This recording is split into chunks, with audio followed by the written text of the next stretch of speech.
this is an iHeart podcast. Guaranteed human. Hey, this is U.S. Olympic gold medalist Tara Davis-Woodhull. And I'm U.S. Paralympic gold medalist Hunter Woodhull. As athletes, our lives are about having a clear path. And a team that you can absolutely trust. So when it came to getting the best mortgage, we chose PennyMac.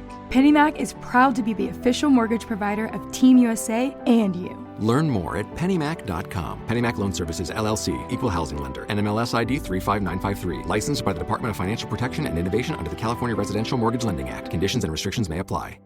Support for the show comes from Public, the investing platform for those who take it seriously. On Public, you can build a multi-asset portfolio of stocks, bonds, options, crypto, and now generated assets, which allow you to turn any idea into an investable index with AI. It all starts with your prompt. From renewable energy companies with high free cash flow to semiconductor suppliers growing revenue over 20% year over year. You can literally type any prompt and put the AI to work. It screens thousands of stocks, builds a one-of-a-kind index, and lets you backtest it against the S&P 500. Then you can invest in a few clicks. Generated assets are like ETFs with infinite possibilities, completely customizable and based on your thesis, not someone else's. Go to public.com/podcast and earn an uncapped 1% bonus when you transfer your portfolio. That's public.com/podcast. Paid for by Public Investing. Brokerage services by Open to the Public Investing Inc. Member FINRA and SIPC. Advisory services by Public Advisors LLC, SEC registered advisor. Generated assets is an interactive analysis tool. Output is for informational purposes only and is not an investment recommendation or advice. Complete disclosures available at public.com/disclosures.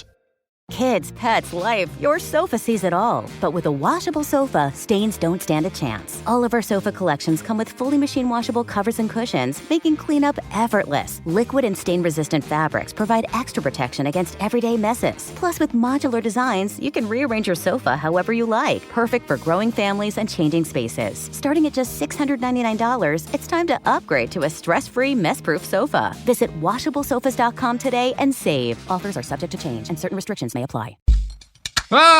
Cody, it's part 2 of this latest journey into the world of Jordan Peterson. But first, let's talk about that Mighty Mighty Boss Tones album that they released in 2022 about the murder of George Floyd and then the protests that followed. I can't believe you were not aware of this. I had no idea. It is stunning. It is. I mean, just the fact that it exists is just so beautiful and funny. The fact that I think we can say the Mighty Mighty Boss Tones are the whitest a band has ever been without being explicitly a neo-Nazi band. Mm-hmm. Like it can't be whiter than the Mighty Mighty Boss Tones. They're a goose step and a shuffle away from not that they're Nazis, but that it does not get more Caucasian. I would say if you are the Mighty Mighty Boss Tones watching the murder of this man and the protests that gripped the nation, perhaps the thing you should say is nothing. Like maybe, obviously like we'll make a statement that like we support the protests or this was terrible, but you certainly shouldn't write an entire album about George Floyd. That's just not a thing the world needs from the Mighty Mighty Boss Tones. No. Or even, an album that if you like looked really hard, you'd be like, is this about George Floyd? Maybe if you're doing a song, on your Ska album about how the police are bad, you could reference it. That would be fine. Ska has a long history of being anti-authoritarian, and then some proceeds to charity or something like that, some cause. I don't know, but this is wild. I listened to also the song is called "The Killing of Georgie," which I would say is not a great title. It's so weird. I listened to part 3. I can't find part 1 or 2 anywhere, and I'm not buying that album. Even just some of these lyrics, Georgie, please stay. They took your breath away. Yeah, what the? That is an insane thing to write. That is because again, the Mighty Mighty Boss Tones, a lot of musicians to band. A bunch of people were in a room when they handed those lyrics out, and all of them had to be like, "Yes, this is a song we're all going to take part in." We're going to make it. They learned how it went. They made it. They made that into a music, and they just let it happen to the world, and no one stopped them. And one assumes they did that 12 times to get a whole album out of it. Yeah, it is. You know what? Sophie, let's play a clip from this song for the listeners at home. Give them 30 seconds. Give them a tight 30. I was going to say the actual song just sounds like that one song. They all Mighty Mighty Boss Tone songs sound the same. They don't have the ability to make multiple ska sounds that sound different. They're not Real Big Fish. No. It even has that scream that the guy does in that other song. Yeah. Oh, by the way, Real Big Fish, you know how many albums they wrote about George Floyd? Not a single one. My guess was not a single one. Because Real Big Fish understands that's not what America needs. They don't need Real Big Fish weighing in on this. Godspeed Real Big Fish. Credit to them, but also I would probably answer none to any band that you ask me about. There are very few musicians whose specific take on this I need in the form of an album, right? Five Iron Frenzy, wonderful ska band, made a lot of statements about how the police are terrible in social media. They didn't cut an album. Didn't cut an album about it. Because they knew. We don't need that. Nobody needs that. At least one of them knew. Maybe some of them were on board and had the idea, but one of them was like, I don't know, guys. Nah.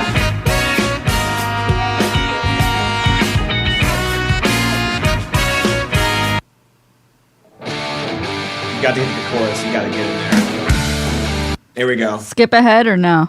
A little bit. Give us some chorus. Yeah.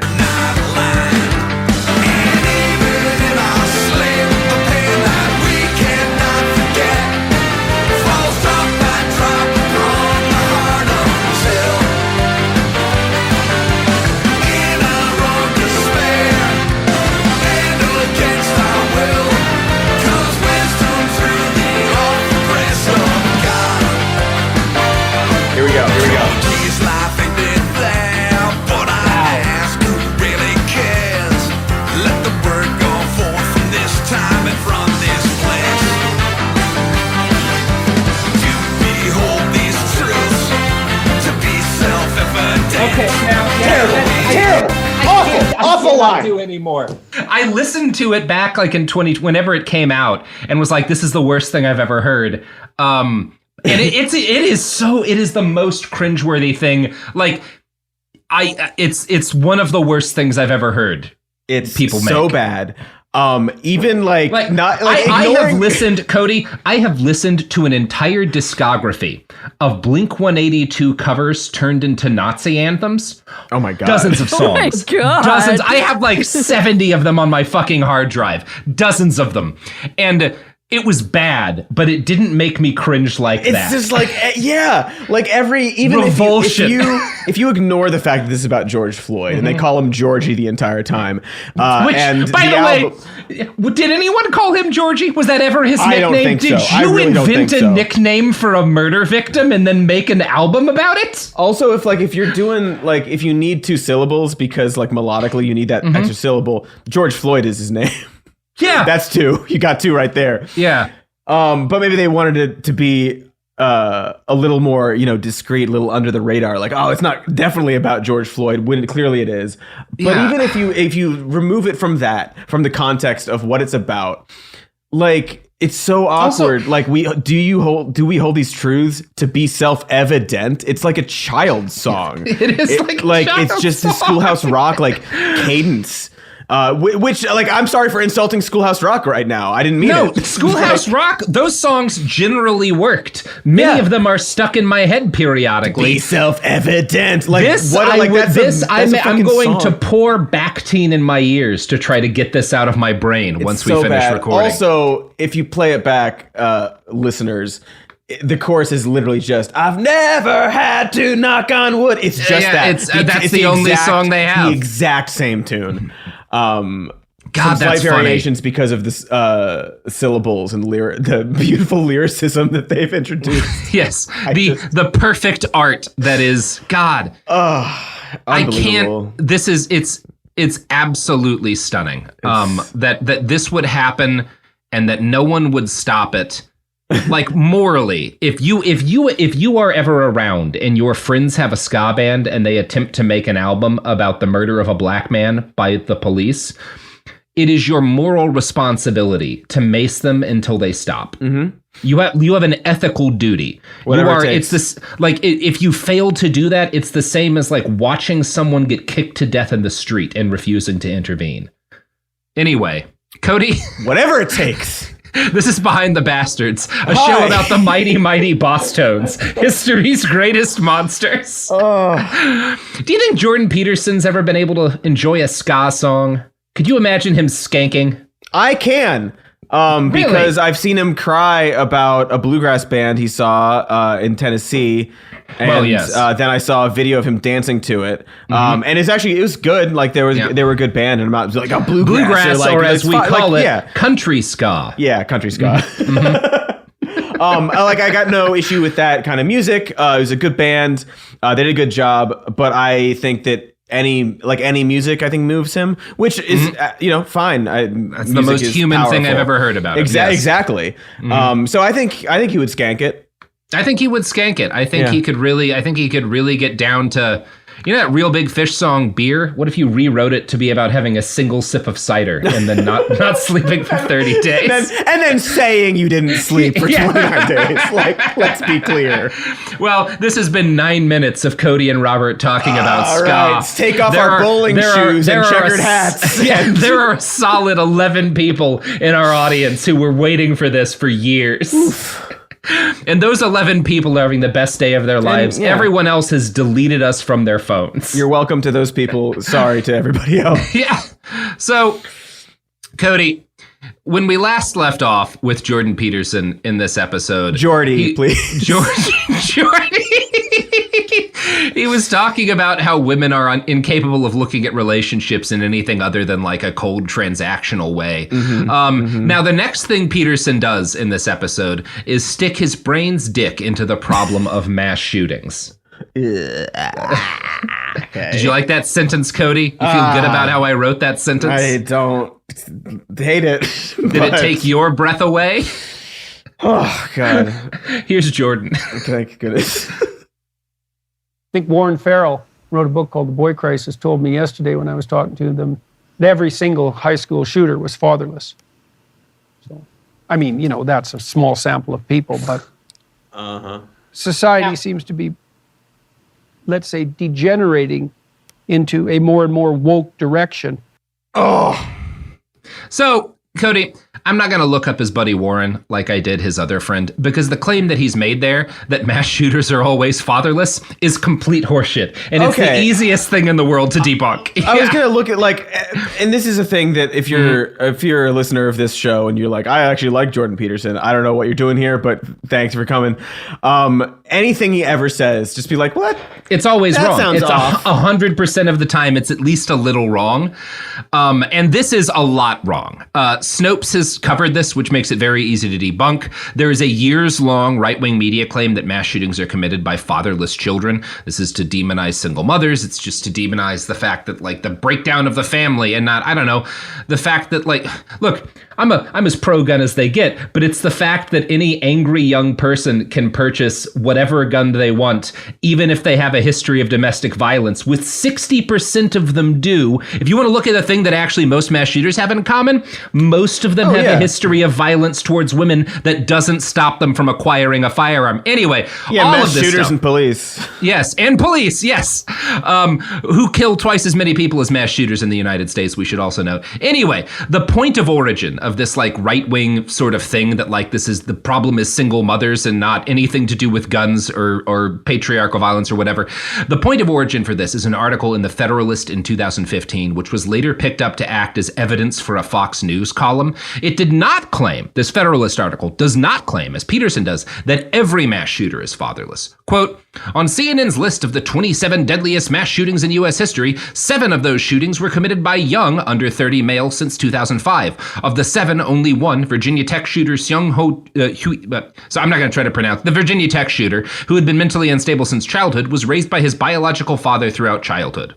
Now, This is also extremely out of date and wrong. Quote, for the purposes of this article, we researched contemporaneous news reports to see if any of the shooters originally listed in CNN's 27 deadliest mass shootings in U.S. history grew up in households without a father. We found that, with a father. We found that several of them did.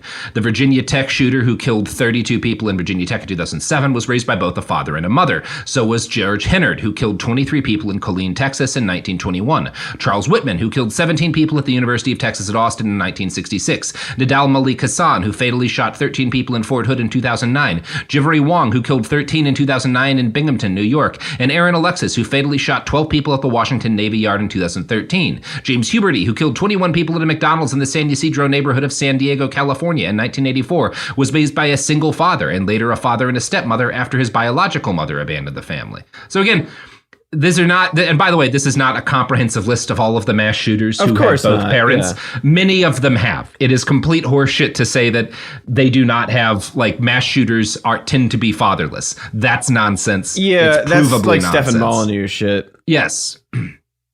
So Jordan doesn't have an editor for content here. Again, he's just kind of talking in a nice room. So he starts off on a rant next about how woke universities are, and he winds up repeating at length his arguments from episode 1 about not saying anything you don't 100% believe in. Again, because there's no editor here, and no one can tell him, hey, Jordan, you went over all this already. And so for the next couple of minutes, he's just kind of describing things people do without explaining anything of meaning. It's like weirdly pointless. And here's an example. Everybody gets rejected 95% of the time. You only have to succeed once. And then maybe you're not good at interviews, and maybe you try hard and you don't find another job. And that sucks because you actually tried hard and you failed. And so often people pull their punches so that if they fail, they can always say, well, I didn't really try that hard. Yeah, it's just like, okay. He does it's this very a lot. Stream of consciousness. Yeah. It's very stream of consciousness, but also it's like, yeah, that's true. Yeah. It's like there's like he's got this. Yeah, it sucks when you don't get a job that you interview for. Yeah, absolutely, Jordan. He does, and that's why I think part of why he's so effective and connective for some people, and why a lot of his critics will often be like, but he's good at this and good at this, because he'll say like really basic, almost banal, like therapist stuff. Yeah. Like this idea of like, yeah, sometimes people pull their punches so that like when they fail, they can say like, oh, I didn't really try very hard, so it's fine. That's a thing people do. He's absolutely correct. Yes. But like what... I do that often. Exactly. But like, okay. And so again, go on. Like it's just like this episode is a mix of like these things. He's just kind of like laying out things that happen in the world, and then he's mixing it in with these like factual statements that are always wrong that he half remembers from friends of his, all of who are right-wing propagandists, like said in articles they wrote for Quillette or Heritage or whatever.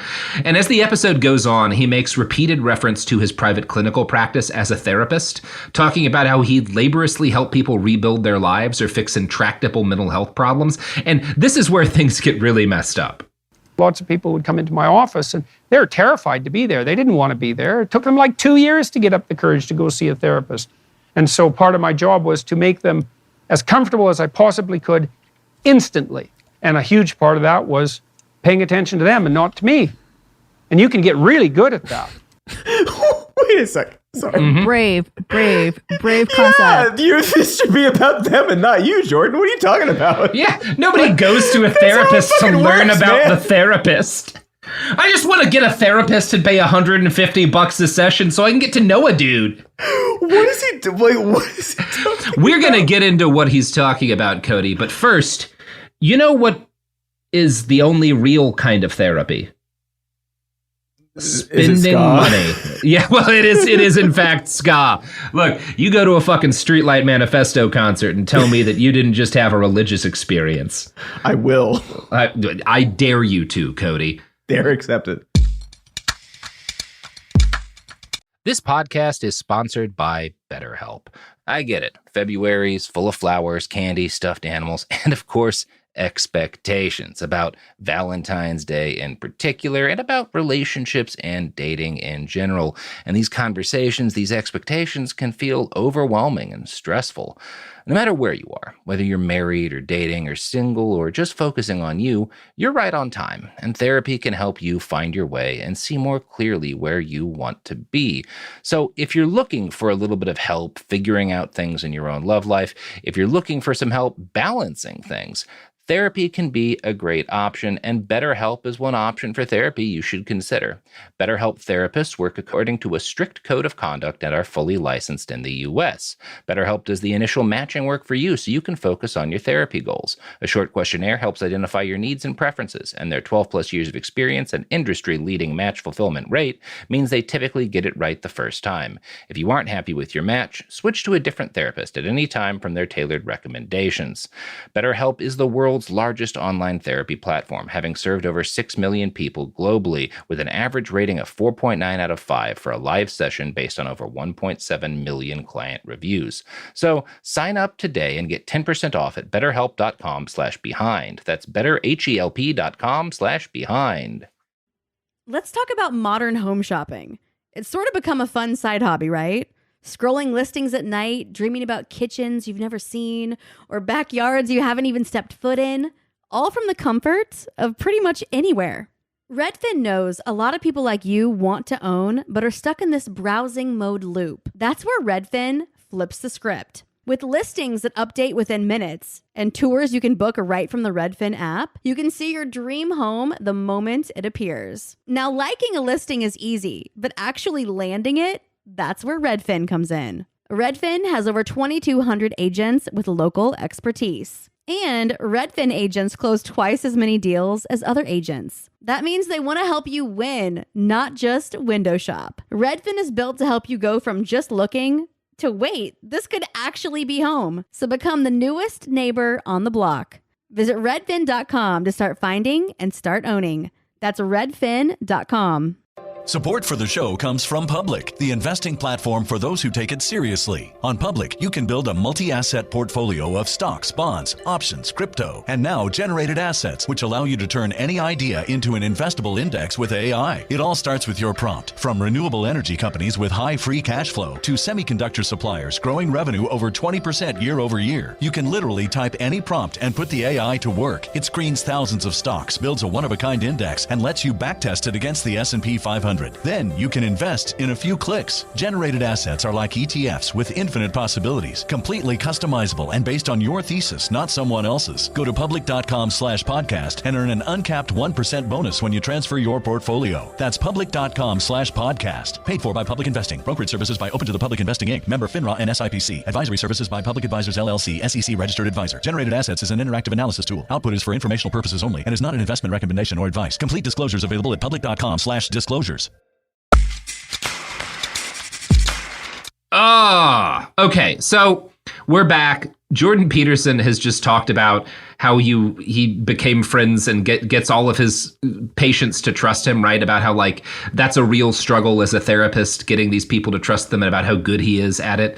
And the fact that he's talking about, like, how important it was to gain the trust of these troubled people who came to him looking for mental health advice, that made me want to look up, like, what happened with his actual patients, because he's no longer in clinical practice. And I kind of thought maybe there's a story there. And boy, howdy, I came across I came across an article in the magazine Canada Land about the end of Jordan Peterson's clinical practice. Now, this occurred as he became a media figure and he went from obscure academic to wealthy celebrity. And one of the first things Jordan did when this happened is abandon the patients that he'd built a rapport with. Quote, shortly before Peterson decided he couldn't both be a media personality and a practicing psychologist at the same time, he canceled sessions with patients, later claiming illness while maintaining an appointment to appear on television. He responded to messages from patients with auto-reply emails, which brought up the challenges of his burgeoning fame, directing recipients to send argumentative emails to his ideological opponents. He employed his wife to sort through emails from patients without first asking for their consent. He shared potentially identifying information about patients with other patients. Oh my God. That's really bad, right? That's really bad. That's horrible. Unethical. That's deeply unethical and kind of evil. That's not just kind, that's evil.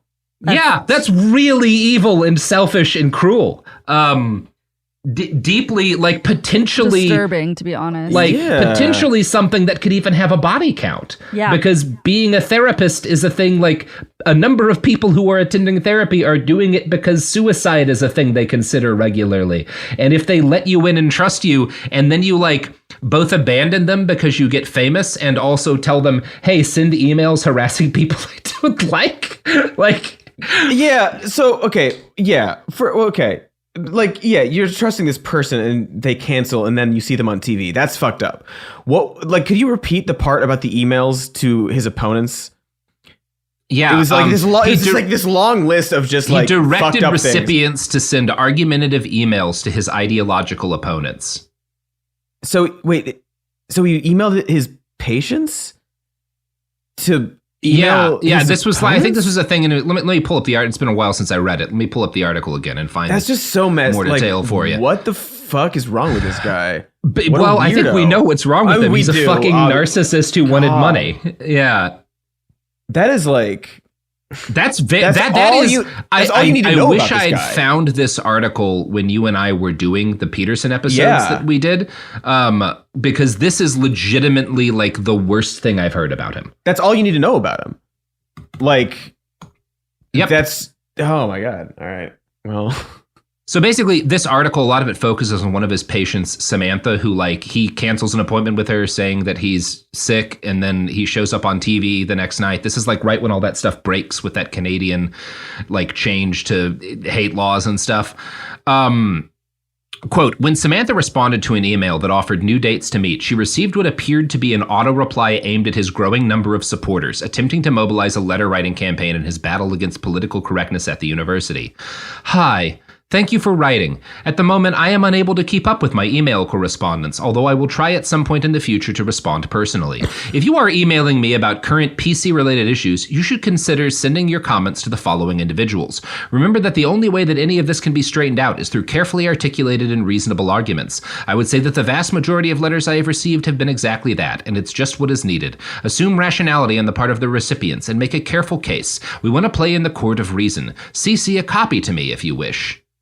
And then the message gave email addresses for like 7 University of Toronto officials who had gone after him for his refusal to refer to students by their preferred gender pronouns. So that's what's happening is this woman, he builds a rapport with her. She's like, comes to rely on him for her mental health care. And then he like ghosts her. And all she gets is auto replies telling her to harass people at the university on his behalf. That's literally what happens there, which is profoundly abusive. That's the most disgusting thing I've ever heard about Jordan Peterson. Yeah. That is in the top 3 at least. Yeah. There's a long list. I have to sort through it, but that's like really fucked up. That's really deeply fucked up. It just speaks so much to who he is and what he's all about. Yeah, and there's a number of ethics complaints that get filed against Peterson by patients who found themselves discarded by him in his rush to capitalize on fame. Obviously, he doesn't talk about any of this on the show, right? He just talks about how good he is at building a rapport with people and getting them to trust him. And not talking about himself or whatever. And not talking about himself, focusing on them. Oh, God, what a fucking creep. What a piece of shit. What a fucking creepy weirdo. So he spends several minutes talking about his friends in school who were all, again, this is now he's gone back to like talking about his own childhood, about people he used to know as a kid. And all of his friends were super all of his friends in like high school were like super tough, cool kids who worked on oil rigs. He starts telling the story about how one of his friends got into a fight with their swimming coach and they were both cool, like super cool. And then Jordan forgets to tell us the end of the story and talks about how Jocko Willink is cool too. What? He's just like talking about his cool friends in oil rigs and how they got into a fight with the coach and they're both so manly. And you know who else is manly is the Navy SEAL with a podcast, Jocko Willink, who, again, I have no particular opinions on Jocko. I'm not attacking him. Jordan Peterson just goes into a rant about how cool he is because he's like Jordan's friends who got into fights with their swimming coach. For the record, I don't think Jocko Willink ever got into a fight with a swimming coach. That I would believe you. Here's the clip. You're going to want to do it on your own terms. And our school system's very bad at facilitating that. In fact, it does everything. It was even designed at the beginning to not facilitate that because our school system was based on the Prussian military model. And the Prussians who also trained the Japanese to establish their school systems, by the way. They wanted to produce obedient factory workers and So, first off, this is what, after he's randomly talking about how his friends were super cool oil rig workers who got into fistfights with their coach, this is what leads to him talking about, like, modern education and how broken it is. Like, the idea that it was better back when kids would just work on oil rigs and get into fistfights with coaches, and now they're all Prussian school modeled and terrible, and, like, everybody's being trained to be obedient drones. Wait a second. He likes that, though. Well, no, he doesn't, because that's a great point, Cody, but he doesn't now. So what's important is that he's made another falsifiable statement here, right? That Japan based their schooling on the Prussian model. Yeah. Now, the Prussian model, model, on, but like we're taught by them, like trained by them to do it. Yeah. The Prussian model is a thing. Japan did not base their schooling system on Prussian learning alone. Nor did the Prussians just like teach them how to do schooling. From 1873 to 1890, Japan reformed their educational system, and they didn't do it just like by bringing in people to teach them how to do it. They didn't base their new education system on any one nation's methods. And what they did was the very reasonable thing. They adopted a number of different methods from several countries and then tested a bunch of them out at the same time so that they could learn through trial and error what seemed to work best. They did, in fact, study and test aspects of the Prussian system. They also tested and studied aspects of the American and French education systems. Almost like they didn't just want to create robotic drones, but were really just like trying to solve the difficult problem of like what works for an educational system. Prussia, the late 1800s, very successful country. So is the United States and so is France. And so they're kind of like being like, well, these three countries are succeeding in ways we want to succeed. Let us test aspects of their educational systems to see what works for us, which is not what Peterson's saying, because he's wrong about everything. No, he said the Prussians train them how to do the school, which is what's based on, and he does this all the time. It is interesting. He's like, it's so maddening because like clearly he reads a lot. He's a reader. He reads a lot, and he half remembers, like most of us do, bits and pieces of what he read. Yeah, he kind of absorbs a little bit, or like these tidbits that he like moves around so that they align with whatever he is thinking at the time, and like just says like as fact this thing. It's like, well, 10% of that was right. Yeah, like, you're right. The Japanese did test out aspects of the Prussian education system, but you're missing what actually happened in Japan in that period. Right. And there's like, okay, subject and object are right. The verbs are all wrong. Like, I think a thing that is kind of worth highlighting here is the denial of agency of Japanese people. Like the way he frames it, the Prussians came in and taught them how to build an education system that would train their children into like little robots, and that's what happened, as opposed to the Empire of Japan exercising considerable agency, going out and testing different methods to try and reform their system in a way that would allow them to achieve their goals. Which is what happened, right? Yeah. Because Japan is famously a country that exercises quite a bit of agency. Yeah. But like, and like they did the thing that he would support. Like you test this, you test this, you test this, and you find the best result. And like, is he trying to make a connection to what he was talking about earlier with like Japanese men? Yeah, I think so. I think he is. Like, that's why he brought it up, right? Yeah, even though like there are, you might argue, a significant thing that happens about 60 years after Japan reforms its educational system that leads to kind of some social breaks that might be more relevant for looking at things that are happening to young Japanese men in 2022. Not that what he said earlier about Japanese men in 2022 was accurate either. Right. It's like, I don't know, Jordan. I think something happened in the mid-40s that might have caused a break in the way Japanese society handled stuff like education. No. I mean, anything that's environmental stuff. That's Okay, Dr. Peterson. God. So anyway, he's just, this doesn't have a huge thing to do with his other claims. It's just like he's always wrong. Anyway, here's another clip. Don't sell yourself short. And don't let the people who demand slavish obedience, that puppy dog style of living, don't let them short circuit your future because, you're not inclined towards that kind of obedience. That's actually a virtue, not a vice, even though it's punished certainly in schools, especially by Oedipal female teachers. Although there's no shortage of men who are participating in that as well. Yeah. What? Yeah. My man. I just knew based on like the like cool split screen thing, the super cool that it's just so great visually. That he was gonna say some fuck shit. I love whenever, because you have these moments where like there's this little slip, he loses a little bit of composure, and it's like, you hate women, right? Yeah, like that's you're really deeply angry at women. Yeah.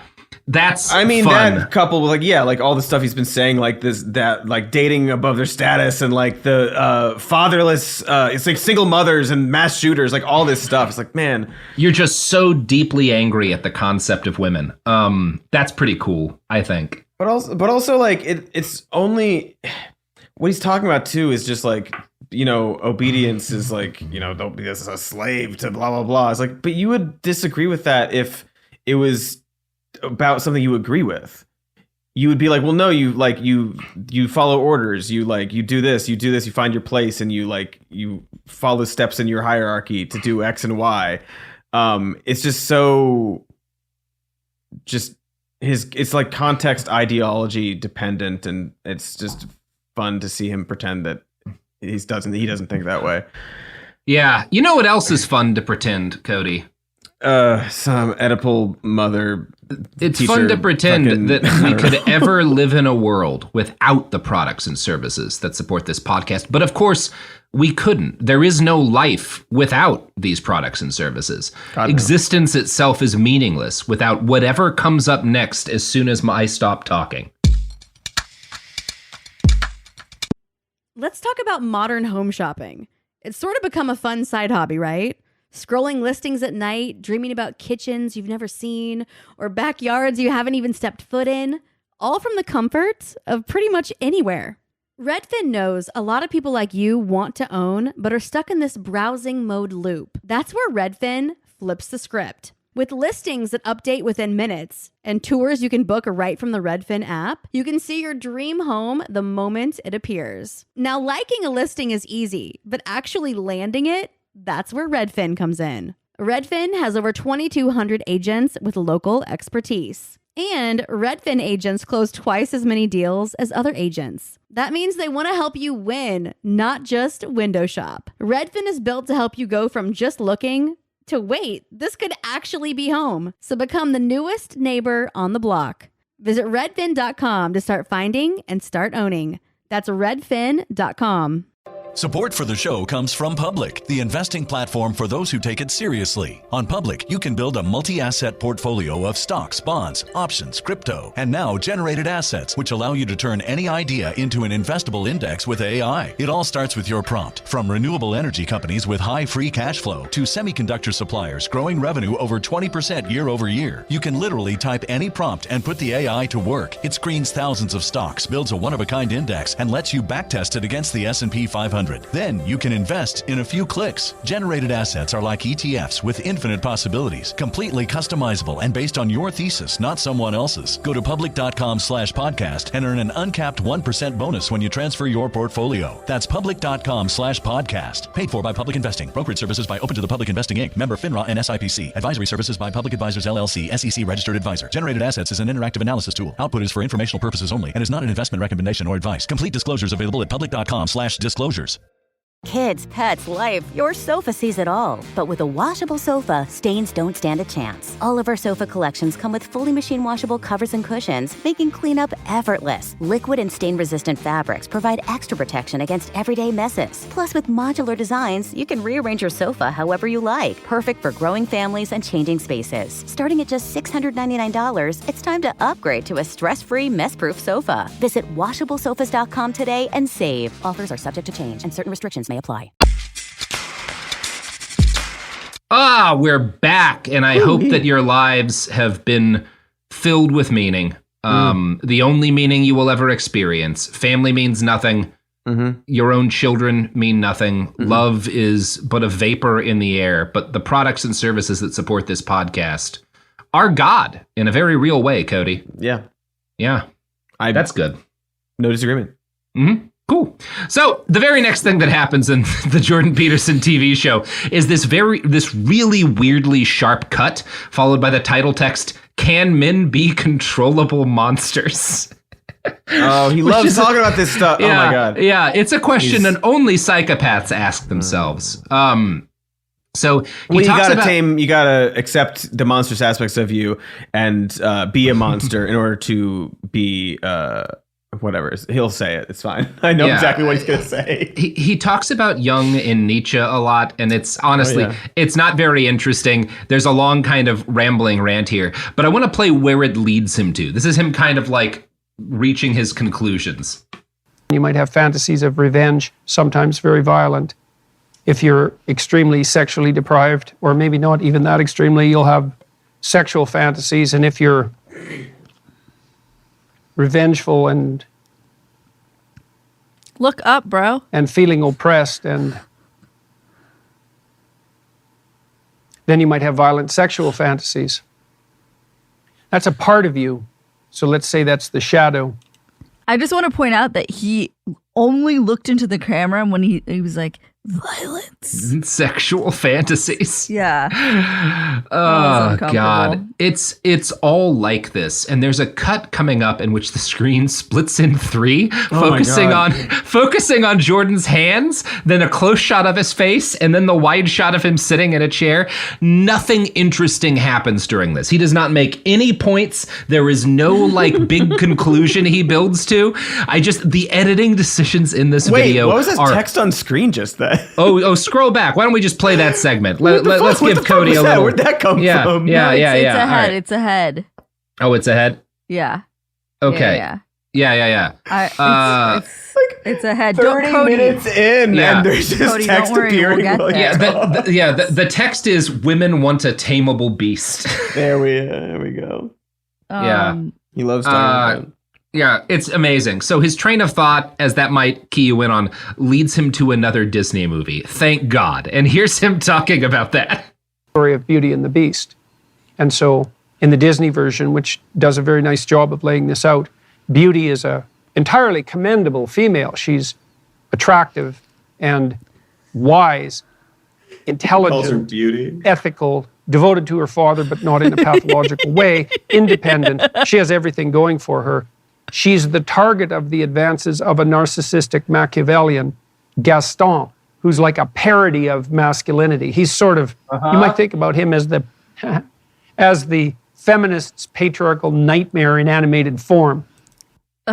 Said no one ever. What are you doing? Well, he's not a nightmare so much as a caricature, right? It's a movie. It's an animated kids. It's a movie, weird. And Gaston is the bad guy because he's everything Jordan Peterson wants a man to be. He's deeply concerned with hierarchy. He is unable to consider like the validity of other people's experiences. He is deeply anti-woke. He extracts unthinkingly from the world around him in order to increase his own like power and his own like relative level of wealth in society. Like he is everything Jordan Peterson thinks it's good for a man to be, which is what he's a caricature. He's a caricature of you, Jordan. Right. Yeah. And like the movement you're supporting, it's so weird to also, it's funny. He and like, the Shapiros of the world, they just can't like, whenever they see something like that, they like short circuit in a way because he wants to talk about Beauty and the Beast in a way that's like, oh, it's meaningful and it means this and it demonstrates this and like here's what it says about life and it's good. But there's this character who reminds me of me, so he's bad. Like the idea that they're like he's scoffing at this.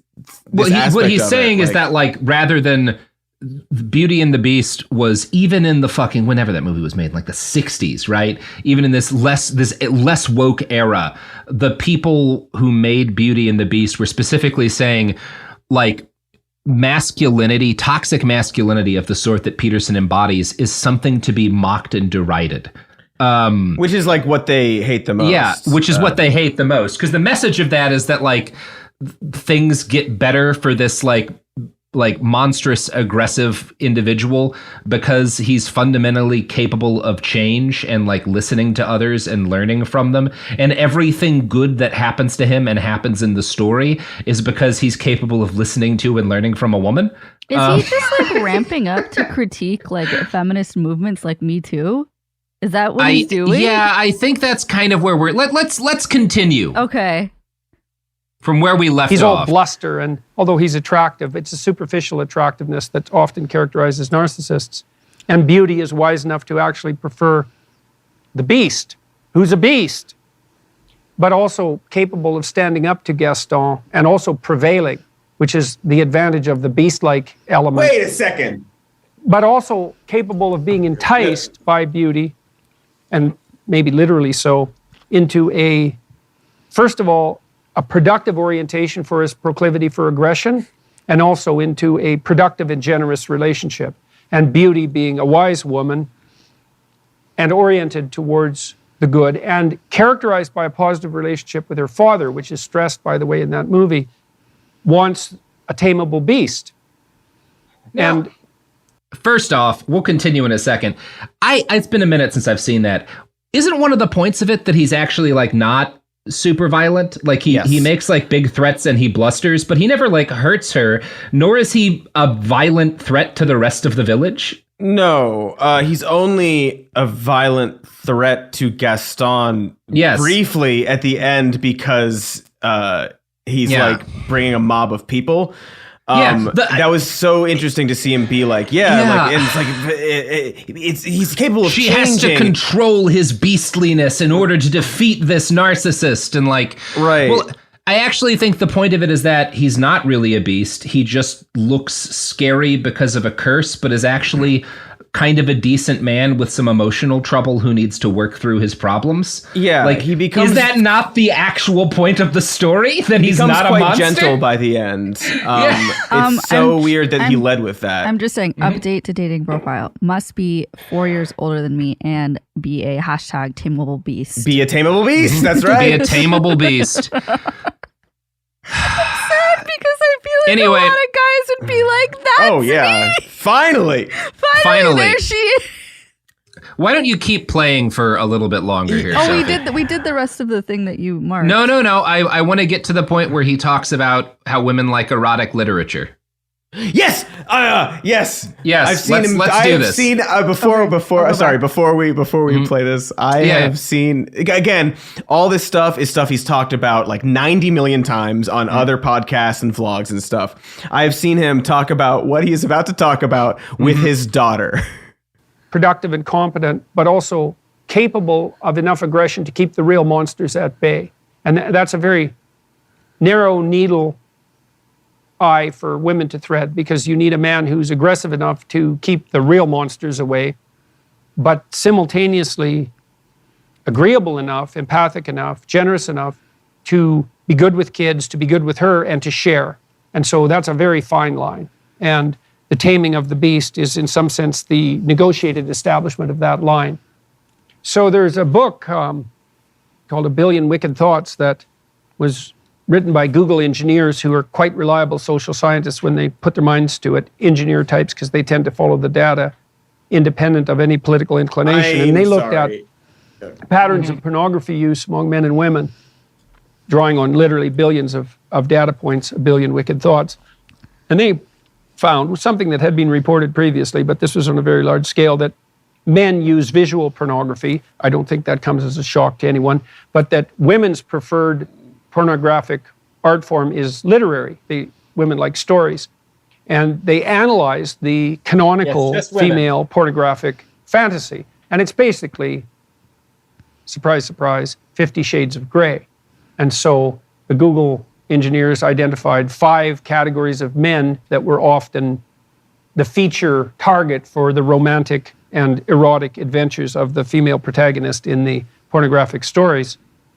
Pirate, vampire, surgeon, billionaire, and one I can never remember. But you get the idea. It's high status. Okay, now pause it here. It said werewolf. It's werewolf. It's werewolf. The one he cannot remember is werewolf. You remember later, and he's like, make sure you put werewolf on Make sure you put werewolf in there. And like, there's so much that's wrong here. Number one, I don't know. Obviously, a number of women find it attractive when a man is like muscular or strong or like large. There's something comfortable, especially if you're smaller, about that. That is like a thing that occurs in the world. But it's not because those men are tameable beasts. And in fact, I would argue that in my experience, it tends to be deeply off-putting if you feel like somebody is barely holding in check their aggressiveness.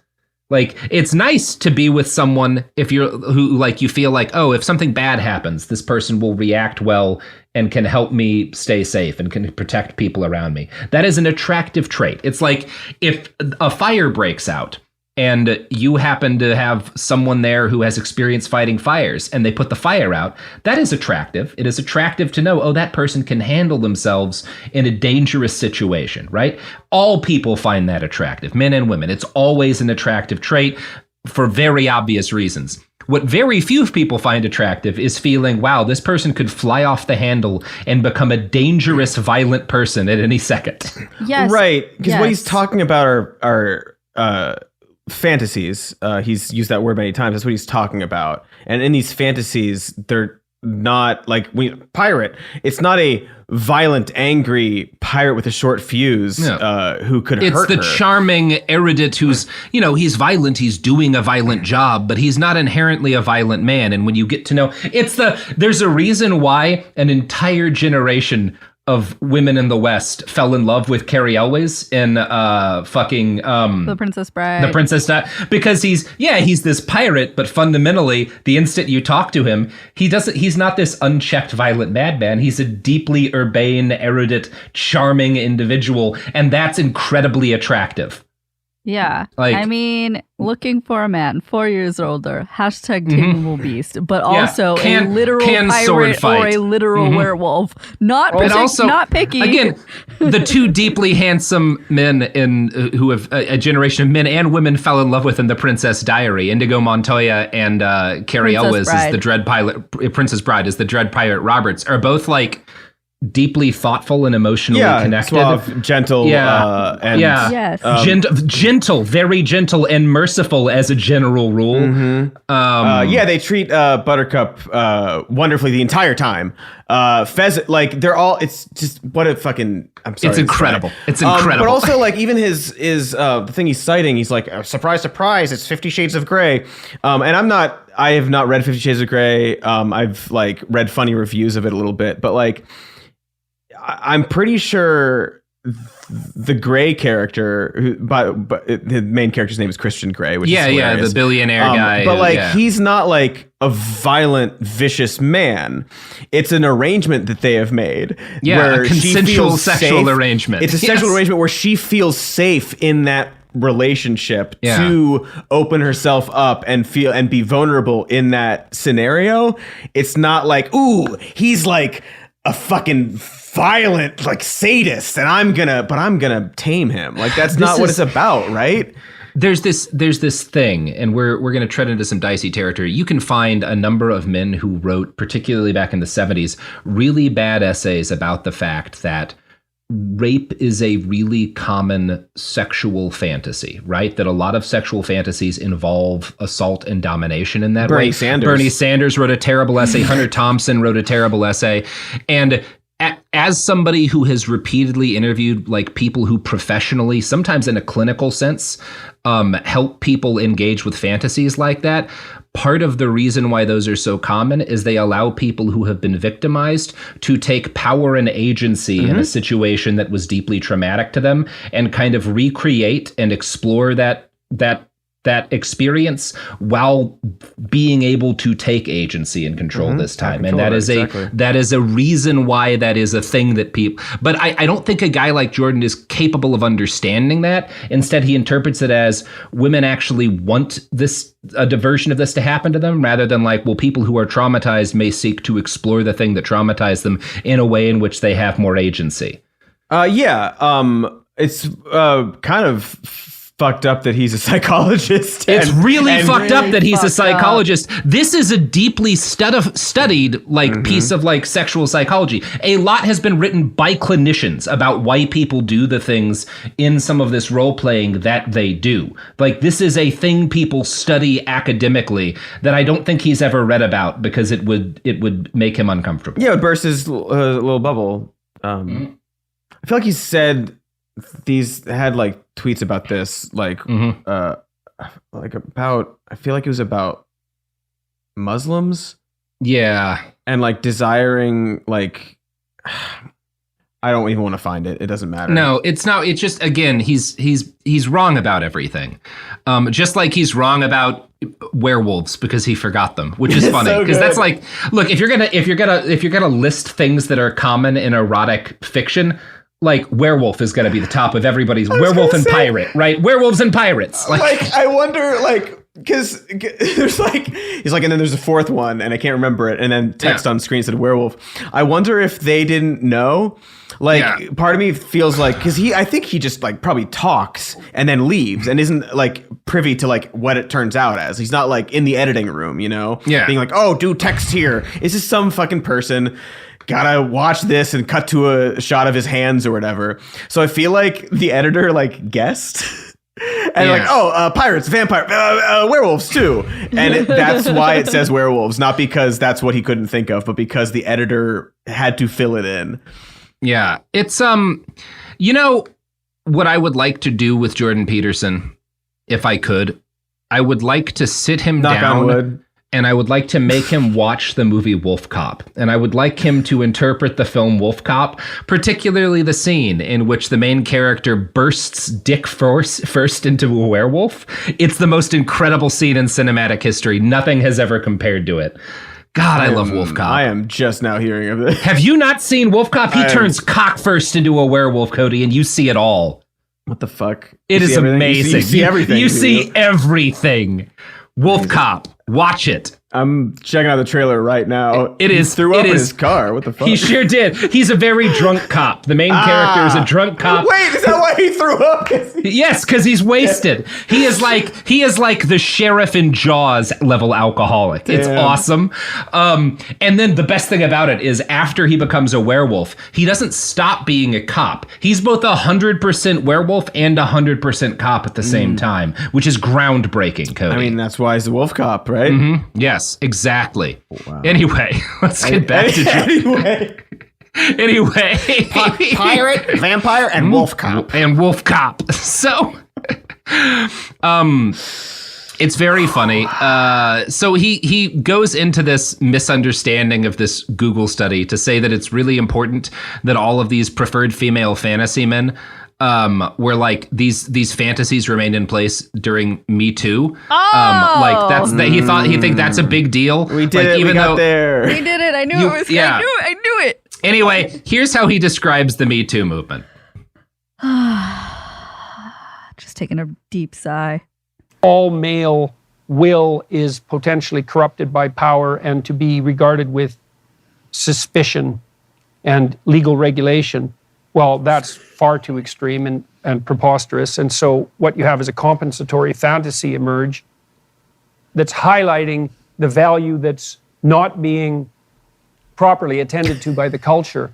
And it possesses people in an unconscious manner, you might say, in an attempt to bring them back to the middle. And anyways, that's all part of the tameable monster. And Is it also the Jordan? Hand motions during that exact part were just spectacularly distracting.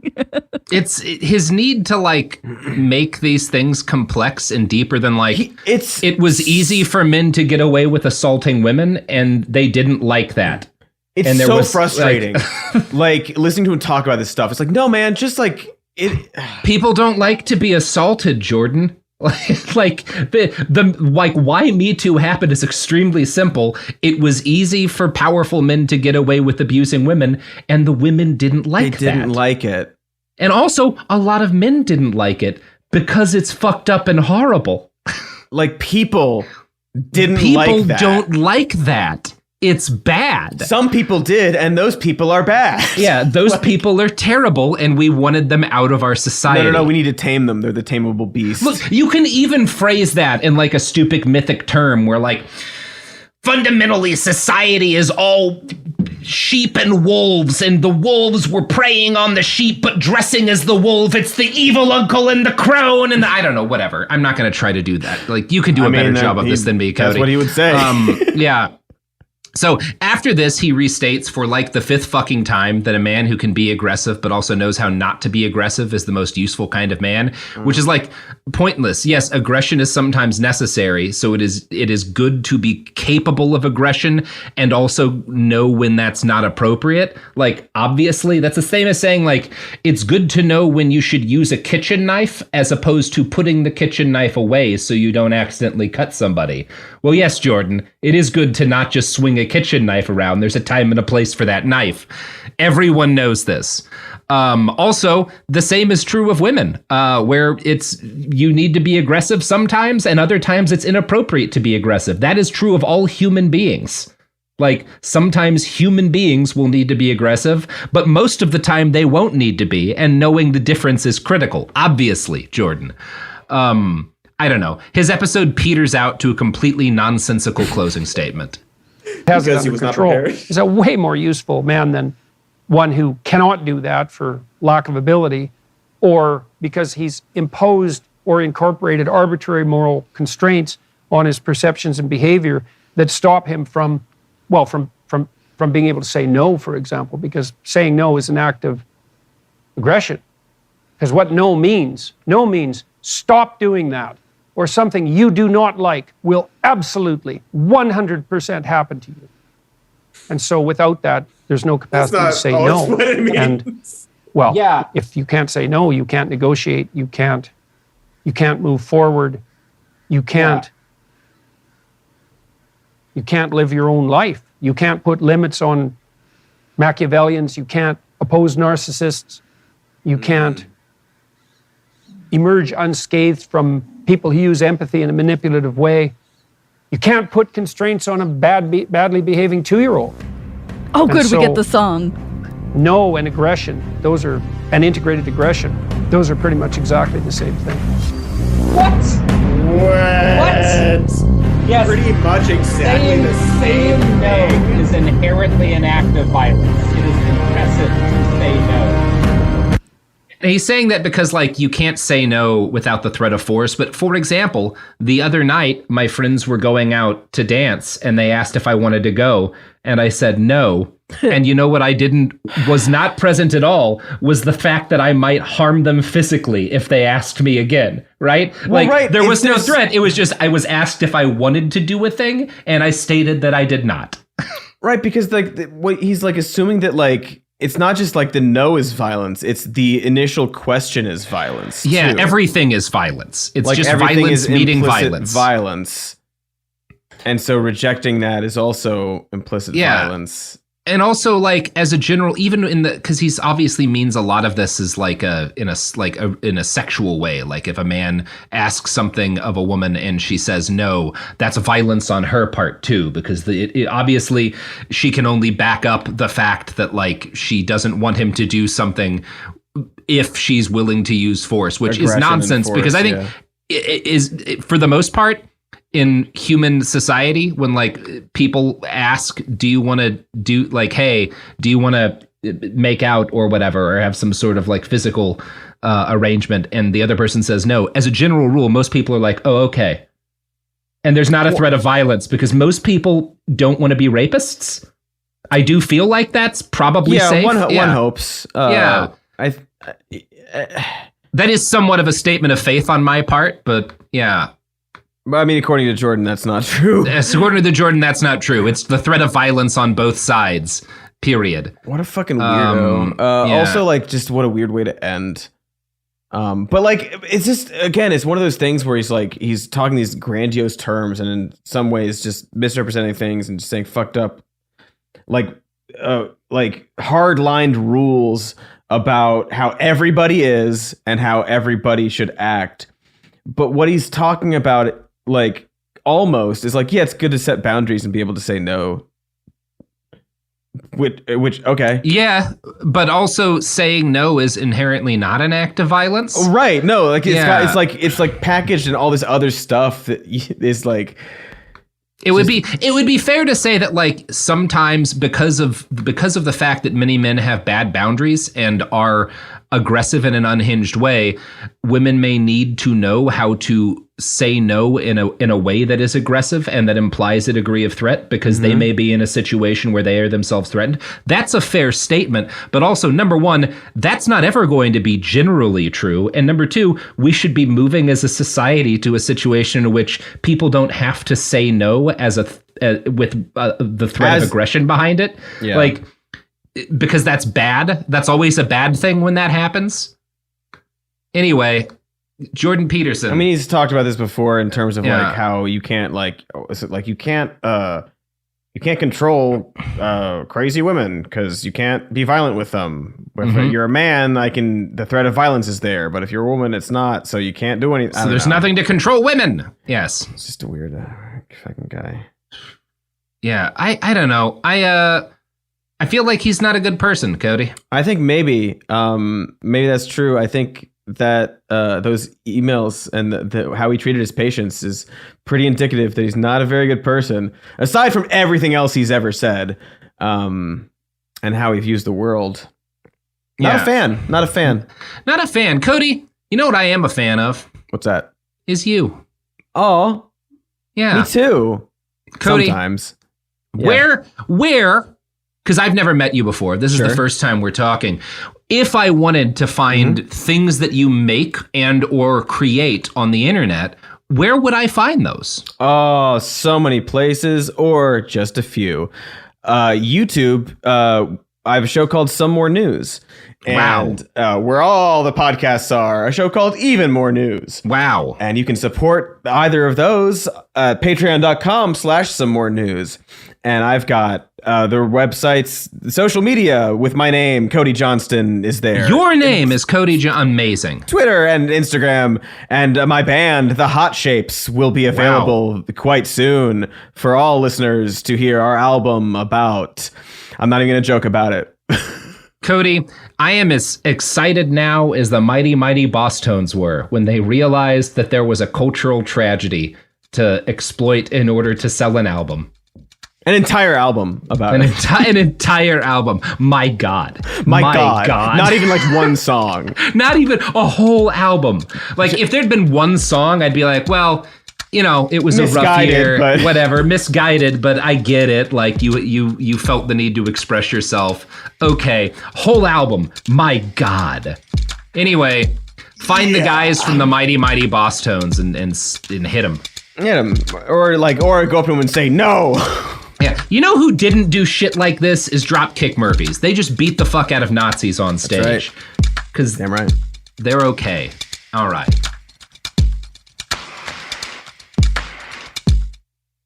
Behind the Bastards is a production of Cool Zone Media. For more from Cool Zone Media, visit our website, coolzonemedia.com, or check us out on the iHeartRadio app, Apple Podcasts, or wherever you get your podcasts. Tired of spills and stains on your sofa? Wash away your worries with Anabay. Anabay is the only designer sofa that's machine washable inside and out, starting at just $699. Plus, Anabay sofas are pet-friendly, stain-resistant, and feature changeable slip covers and modular pieces. Get up to 60% off site-wide with a 30-day money-back guarantee. Visit washablesofas.com to get yours now. That's washablesofas.com. Offers are subject to change, and certain restrictions may apply. There's a difference between liking a house and actually getting it. Redfin is built to make up that difference and close the gap between finding and owning the home for you. Redfin agents close twice as many deals as other agents. So when you find a home you love, you're not a step behind when it comes to making an offer. That means less watching great homes disappear and more focus on the one you'll call home. Redfin helps turn saved listings into real addresses. Get started at redfin.com. Own the dream. This is Radhi Devlukia from A Really Good Cry. I absolutely love getting outside, whether it's a quick walk or a mindful few steps between meetings, or even a longer run to just clear my head. But the one thing that can really ruin that for me is shoes that just don't feel right. That's why I started wearing Ultra running. With the Ultra Fit, every step feels comfortable, balanced, and strong, like my feet can finally move freely.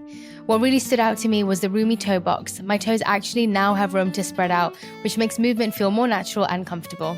And when your feet aren't cramped, you feel more balanced, like every step has a strong, stable foundation. I've noticed that with extra space, my foot muscles get to work building strength, so I can actually move with more confidence. Ultra fits and moves with you no matter your pace or your goals. Beginner or marathon runner, they've really become my go-to for any kind of running or training, and I always feel like my feet can do exactly what they're meant to do. Feel the difference by visiting ultrarunning.com and use my code CRY10 for 10% off. That's ultra, ALTRA, running.com. Experience Ultra and stay out there. This is an iHeart podcast. Guaranteed human.